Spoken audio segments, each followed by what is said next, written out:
ہر مسلمان اچھی طرح جانتا ہے کہ اسلام کے 5 ارکان کلمہ، نماز، روزہ، زکوٰۃ اور حج ہیں۔ جہاں تک پہلے رکن کلمہ کا تعلق ہے، یہ اسلام کا دروازہ ہے۔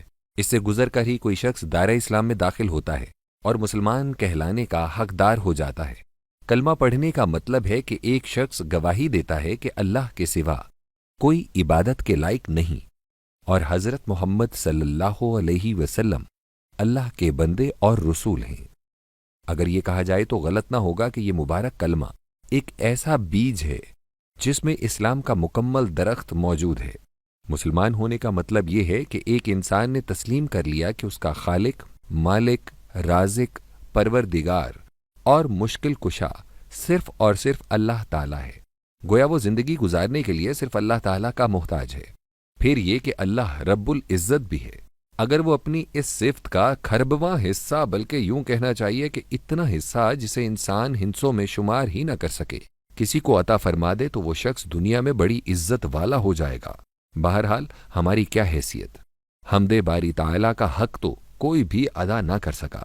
جہاں تک کلمے کے دوسرے حصے یعنی محمد صلی اللہ علیہ وسلم اللہ کے بندے اور رسول ہیں کا تعلق ہے، تو حقیقت یہ ہے کہ انبیاء اور رسول دنیا میں اللہ کے نمائندے کی حیثیت سے آئے۔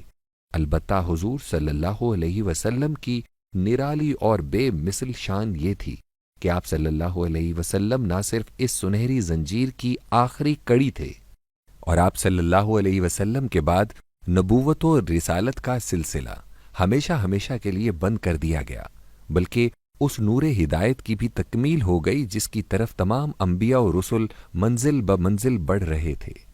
کلمے میں گواہی دی جاتی ہے کہ آپ صلی اللہ علیہ وسلم اللہ کے بندے اور رسول ہیں، لہٰذا آپ صلی اللہ علیہ وسلم کا طرز حیات انسانوں کے لیے مکمل اور فطری اسوہ ہے۔ آپ صلی اللہ میں آنے والوں کے لیے کسی قسم کی الجھن باقی نہ رہے کہ انہیں کیسا طرز حیات اختیار کرنا ہے۔ مسلمانوں کے لیے اس کمال تک پہنچنا تو ممکن نہیں، لیکن اس آئیڈیل کی نقل کرنا، اسے ہدف بنا کر کوشش کرنا لازم ہے۔ بہرحال اس لیے ہم نے آغاز میں عرض کر دیا کہ پہلا رکن وہ بیج ہے جس میں اسلام کا سارا درخت موجود ہے۔ یہ تو انسانوں کی خوش قسمتی کا معاملہ ہے کہ کون اس پر لبیک کہتا ہے اور دنیا و آخرت میں سرفراز و کامران ہوتا ہے، اور کون بدقسمت انکار کر کے راندائے درگاہ ہوتا ہے اور خود کو آتش دوزخ کا ایندھن بناتا ہے۔ ظاہر ہے مسلمان گھرانے میں پیدا ہونے والے کو کسی اعلانیہ گواہی کی ضرورت نہیں پڑتی۔ وہ پیدائشی طور پر مسلمان ہوتا ہے، پھر اس کے کانوں میں اذان اور اقامت کی گونج اس کے مسلمان ہونے پر مہر تصدیق ثبت کر دیتی ہے۔ البتہ دکھ سے یہ بات کہنی پڑتی ہے کہ مسلمانوں کی اکثریت مفت میں ملنے والی اس عظیم نعمت کی قدر نہیں کر پاتی۔ یوں تو اسلام کا ہر رکن اپنی جگہ انتہائی اہم ہے، لیکن حضور صلی اللہ علیہ وسلم نے نماز کو دین کا ستون قرار دیا، اسے مسلمان اور کافر میں فرق قرار دیا۔ اس کی اہمیت کا یوں بھی اندازہ کریں کہ روزہ، زکوٰۃ اور حج کے احکامات وحی کے ذریعے زمین پر حضور صلی اللہ علیہ وسلم کو پہنچائے گئے، جبکہ نماز کا حکم حضور صلی اللہ علیہ وسلم کو عرشوں پر بلا کر دیا گیا۔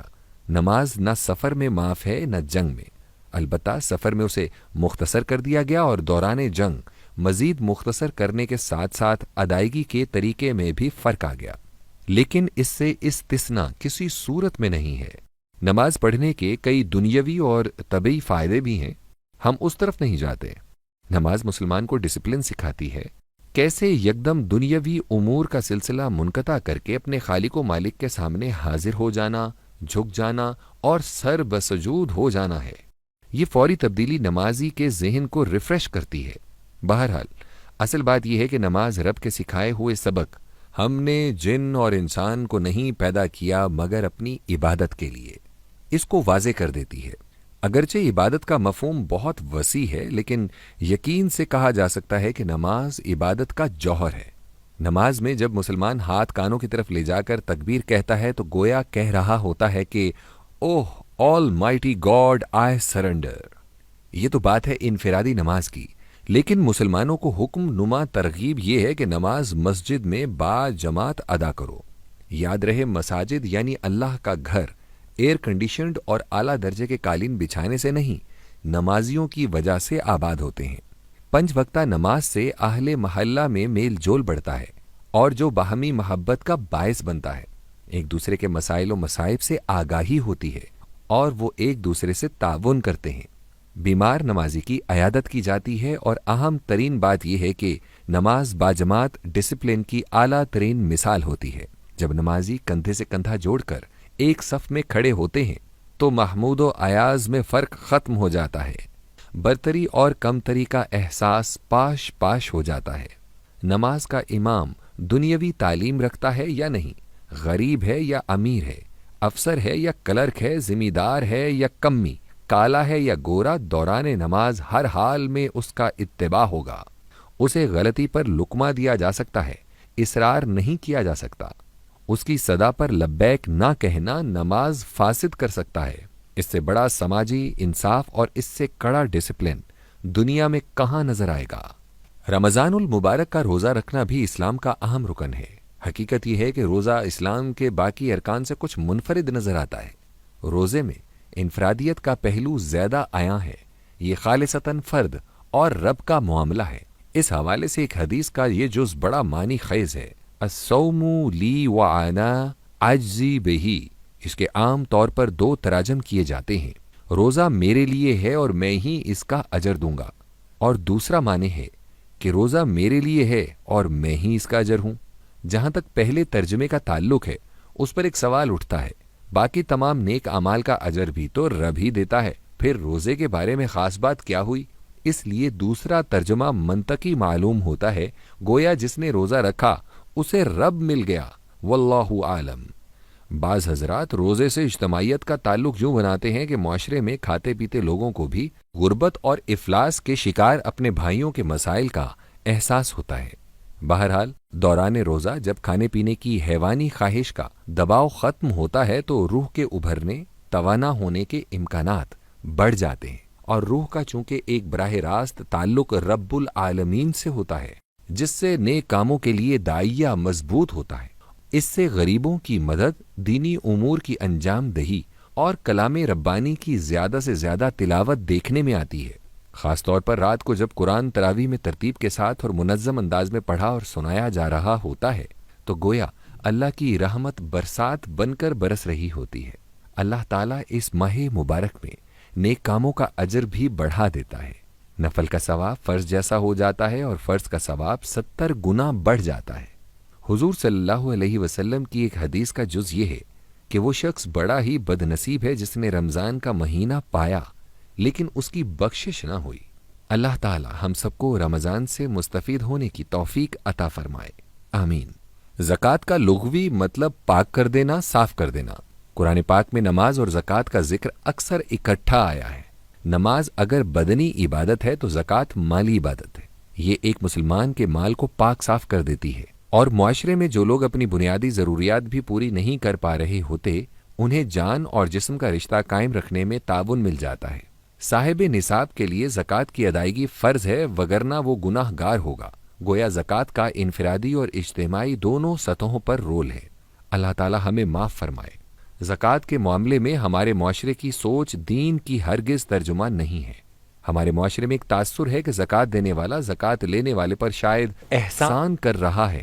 یہی وجہ ہے کہ ہم زکوٰۃ لینے والوں کو دینے والوں کے در پر ایڑیاں رگڑتے دیکھتے ہیں، حالانکہ دینی نقطۂ نظر سے یہ معاملہ اس کے بالکل برعکس ہے۔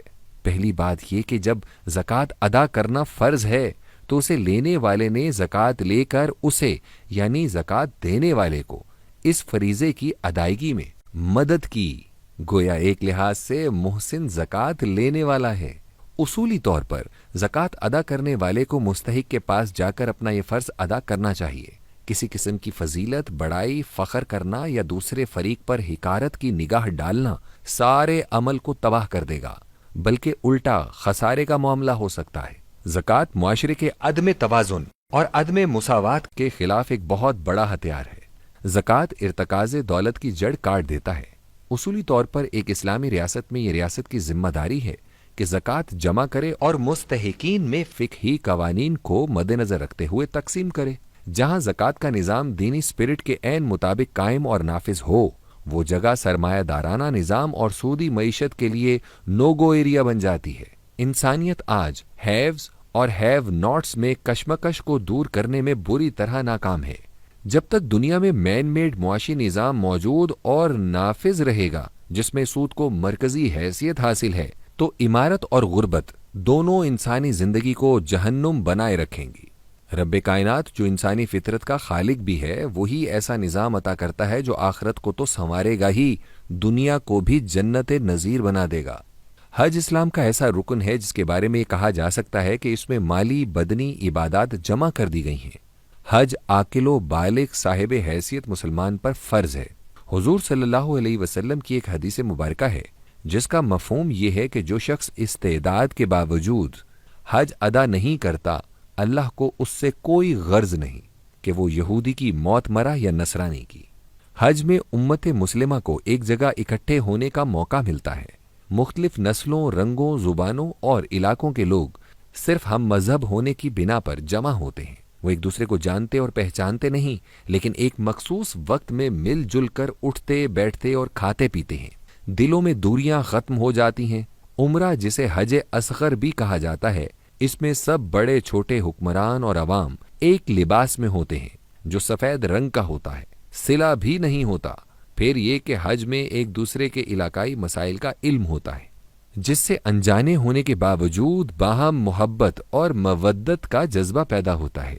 اسی فرض کی ادائیگی میں انہیں یاد دلایا جاتا ہے کہ شیطان تمہارا ازلی دشمن ہے، وہ دھوکہ باز ہے، لہٰذا سب جدا جدا بھی اور باہم اکٹھے ہو کر بھی اس پر سنگ باری کرتے ہیں۔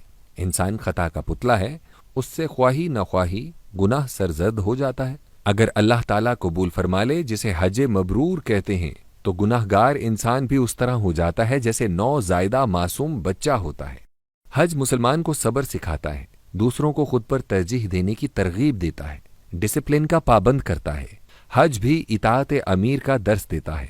حج میں جتنا زیادہ مالی ایثار اور جتنی زیادہ جسمانی مشقت ہے، لہٰذا اللہ تعالیٰ کی طرف سے انعام بھی بڑھ چڑھ کر ہوتا ہے جس کا آج ہم تصور بھی نہیں کر سکتے۔ اللہ تعالیٰ ہم سب کو یہ فرض ادا کرنے کی سعادت بخشے، آمین یا رب العالمین۔